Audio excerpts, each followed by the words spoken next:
everyone! Welcome back again sa aking channel. Ayan guys, so gusto ko lang i-share sa inyo itong camera na pinakamura na kayang-kaya lang talaga ng mga baguhan na wala pang pambili ng mamahaling camera. Ayan, kagaya ko. So, kaya napabili ako nito eh. Hindi ko pa kayang bumili ng mamahaling camera. So, pwede na to.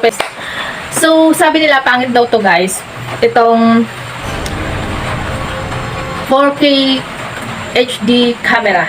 Ayan. So, sabi nila pangit daw tong gamitin. So, tingnan natin kung pangit nga ba. Kasi, para sa mga nagsisimula pa lang, na bago pa lamang, na talagang wala pang budget. Ayan guys. So, pwede na rin ito. So, kung kagaya ko na hindi naman kayo choosy sa mga camera ang gagamitin nyo. So, baguhan pa lang tayo sa pag-vlog. So, dapat yung kaya lang ng bulsa natin ating bibilhin, di ba?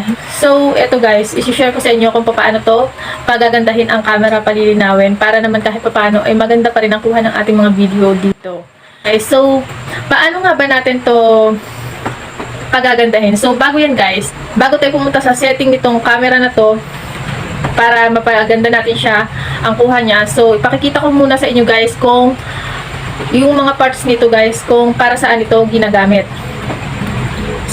So, unang-una guys, itong button dito sa itaas, ayan. Ayan guys, so kung nakikita nyo yung button dyan sa itaas, katabi ng may ilaw, ayan yung, kapag nasa setting na tayo mamaya, dun ko ipakikita sa inyo kung paano ito gagamitin. So, kung paano naman siya bubuhayin guys, ilolong press lang natin to guys, ito nasa likod ng camera, ayan. Ilolong press lang natin siya. Ayan. Dito sa gilid, ayan guys, meron siyang lagay ng charger. Ayan, kung nakikita nyo, may lagayan siya ng charger dyan. Ayan, tapos, basta yung isa dito ay lagayan ng charger. Hindi ko lang, kung para sa itong isa. Tapos, itong mahabang ito guys, ayan, lagayan siya ng memory. Ayan. So, ayan, kung nakikita nyo, lagayan niya ng memory. Itong mahaba sa pinakang ibaba. So, dito naman sa kabilang side, yan, dito sa kabilang side naman, ito up and down. Pag nasa setting na tayo, ayan, kapag may gusto kayong puntahan, parang sa cellphone lang yan guys, kung may gusto kayong puntahan, scroll down, scroll up, yung ganun, ayan, parang ganun din to guys, mamaya, pag nasa setting na tayo. So, ayan. Then, ano pa ba? So, wala na ba? Wala na, ayan guys. So, ito yung pinakang camera niya naman, ito yung camera niya. Kapag kukuha kayo ng video, ayun guys, ito yung nakaharap sa inyo. Ayan. Gayaan. Ito yung nakalabas. Ayan.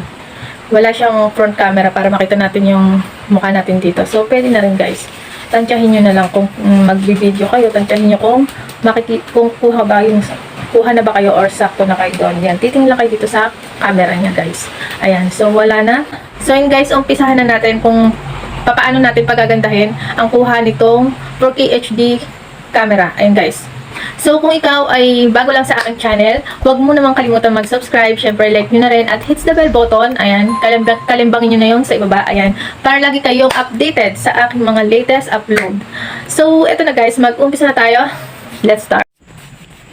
So, ito guys. Una guys na gagawin natin, bubuhayin natin siya guys. Ito, yung button niya dito sa likod. Ayan, ilolong press lang natin to guys. Ito. Long press lang natin. Ayan, long press lang natin sa likuran. So, ayan, buhay na siya. Pindutin nyo lang ng 3 pindot yung nasa likod para mapunta kayo sa setting. So, ayan guys, kapag gusto nyo i-open itong resolution guys, ayan, ito lang guys ang pang-open guys, itong okay dito, itong okay button dito sa taas. Ayan, pipindutin lang natin yan para mabuksan natin yung resolution. Ito, okay ko lang to. So, ayan. Dito guys ay 4K ang aking pinili. Ayan. Kung nakikita nyo itong 4K. Ang pinili ko na parang kasing gusto ko itong 4K kasi nagagandahan ako sa quality ng video nyo dito sa 4K. Pero depende sa inyo guys kung alin yung gusto nyo piliin dyan. Kung saan kayo nagagandahan at komportable na quality ng video. Yung pagkakuha niya. Kung gaano siya kaganda. Yun ang gamitin nyo. So ako dito na ako. Satisfied na ako dito sa 4K. Ayan. Then, kapag nakapili na kayo, pindutin lang ulit natin ang okay button sa taas. Ito. So, ayan. Then, sunod naman guys, itong motion detection. Ayan. Para mapunta tayo sa motion detection guys, itong pindutan dito sa gilid na may pang taas, may pang baba. Ayan. I-down lang natin para mapunta tayo sa motion detection. So, ayan. So, okay natin. Ayan. So, dito guys, ay ini-off ko lang yan. Ayan, kung nakikita nyo, naka-off lang yan. Kasi, pagka naka-on yan guys, medyo mabagal yung, natin pag tayo mag-edit na, mabagal yung footage ng video. Kaya i-off ko lang yan. So, off lang natin yan guys. Dating ko lang tong okay. So, dito naman tayo sa cyclic record. So, down lang natin. Pindutin ulit natin yung pang down sa gilid. Ayan. Then, okay tayo. Ayan. Okay natin. Ayan. Kung nakikita nyo guys, yan. Naka-off lang yan. Off lang natin yan guys. Then, pindutin ulit natin ang okay sa ibabaw. Sunod naman guys, itong record audio. Ayan. Down ulit tayo. Then, okay. Pindutin natin yung okay sa ibabaw. Ayan. Off lang din natin siya guys. Ayan. Kung nakikita nyo, naka-off lang yung sa akin. Pindutin ulit natin yung okay. Ayan. So, down ulit tayo guys. Ayan. Down lang tayo. Down ulit. Ayan. Nampasan na natin yan sa photo. Kasi ang purpose lang natin dito ay mag-video. Ayan. Capture time. Ayan guys. So, open natin. Pindutin natin yung okay. Ayan, nakalagay lang yung sa akin sa single guys. Ayan, single lang natin siya. Okay ulit. Ayan, down lang ulit tayo guys. Pindutin natin yung down. So, dito tayo sa white balance. Ayan guys. So, dito nyo na pwedeng pagandahin yung video nyo or palinawin. Ayan guys. So, open lang natin to. Ayan guys. Kapag naka 4K kasi ako guys, ayan, ang ginagamit ko auto. Pero depende rin yan sa lagay ng panahon, no. Kasi pagka ganyan na mainit, maaliwalas ang panahon, ito ginagamit ko auto. Ayan. Then sa gabi naman, ito guys, sunlight ang ginagamit ko. Ayan. Sunlight. So, balik tayo dito sa auto. Kasi sa umaga, ginagamit ko yun guys. So, pindutin natin itong okay. So, dito naman tayo guys sa screensavers. So, down lang natin. Tapos, ayan guys, screensavers. Then, okay. So, dito guys, inilalagay ko siya sa 1 minute. Ayan, tama na yun sa akin. Kasi guys, kapag matagal na buhay ang ating camera, ayan, kagaya niyan, madali siyang malobat. Madaling makalobat yan guys. Kaya, ayan guys, 1 minute. Nilalagay ko siya sa 1 minute. So, back tayo. Wala naman kasi itong button guys na pwede nating i-direct na patayin ito. Then, baba ulit tayo. Dito naman tayo sa language setting. Ayan guys. Tapos buksan natin. Ayan, okay natin siya. So, dito guys, syempre, ang pipiliin natin ay English. Ayan. So, wala siyang Tagalog, walang Pilipino, kundi English lang yung ating pipiliin dyan. Then, pindutin natin ang okay. Then, dito naman guys, sa date setting. Ayan, madali lang naman to. Ayan, maglagay lang kayo ng date dyan. Ayan guys. So, hindi ko na iniintindihan. Pero kayo, mag-set kayo ng date kung gusto nyo. Ayan, then, okay tayo. Ayan, ayaw mag-okay guys. So, pindutin natin yung likod para mag-back siya sa setting. Ayan. Then, baba tayo guys. Ayan. Pindutin natin yung pangbaba. So, dito guys, ayan, yung SSID natin. So, pag inopen mo yan, ayan, makikita nyo lang naman dyan yung action cam. Ayan, yung gamit natin camera. Then, dito sa ibaba, syempre, ayan yung Wi-Fi password. Ayan. Kung nakikita nyo, ayan yung Wi-Fi password natin. Dito sa ating 4K HD camera. So, ayan guys. Ayan yung password niya. Pag magkoconnect kayo sa Wi-Fi, ayan. Then, back tayo. Then, dito naman guys sa delete, ayan. Syempre, open natin to. Diyan kayo pwede mag-delete ng mga kuha nyo na video, picture, ayan. Pwede nyo siya dyan deletein. Kung gusto nyo, delete nyo lahat. Ayan, may delete all dyan. So, ayan guys.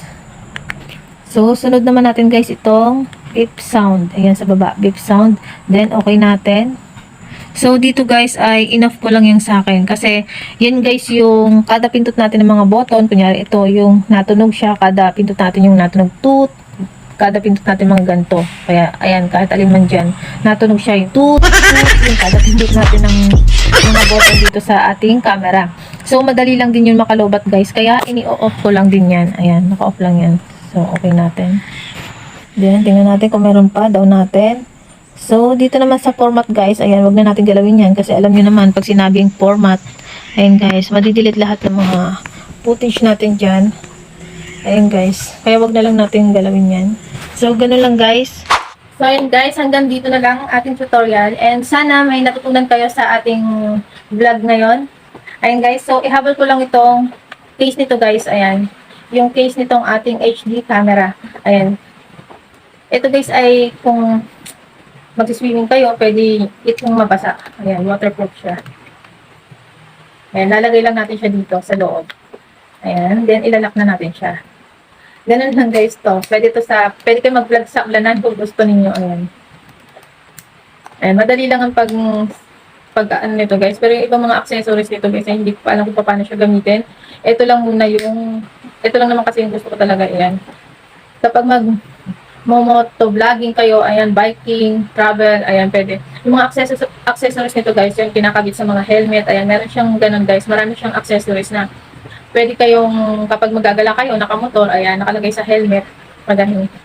Ay, nakaganon doon sa bibig ng helmet. So, dito. Ayan, maraming purpose to guys, sa mga wala pang budget dyan. Ayun guys. So, hanggang dito na lang. Sana na may natutunan kayo. Ayun guys. So, kung bago ka lang sa aking channel, paki-like, share, and subscribe. Ayun guys. So, kung may katanungan man kayo, ayan, comment down below. Ayun guys. So, sasagutin natin yan sa abot ng ating makakaya. So, ayun guys, hanggang dito na lang. Thank you for watching. And kita-kits na lang ulit tayo sa sunod kong video. Bye-bye!